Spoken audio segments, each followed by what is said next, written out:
Halo teman-teman semuanya, hari ini aku akan menjelaskan tentang etika batuk. Jangan lupa disimak ya. Teman-teman tahu nggak apa itu etika batuk? Dan gimana sih caranya?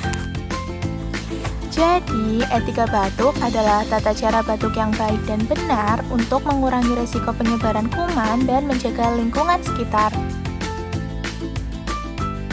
Ayo simak cara batuk yang baik dan benar. Langkah yang pertama, teman-teman bisa menggunakan masker ketika batuk. Langkah yang kedua, teman-teman bisa menutup mulut dan hidung menggunakan sarung tangan atau tisu. Langkah yang ketiga, teman-teman bisa menutup hidung dan mulut menggunakan lengan bagian dalam. Langkah yang keempat, teman-teman bisa membuang tisu bekas batuk ke tempatnya. Dan langkah yang kelima, teman-teman harus selalu mencuci tangan dengan air mengalir setelah batuk.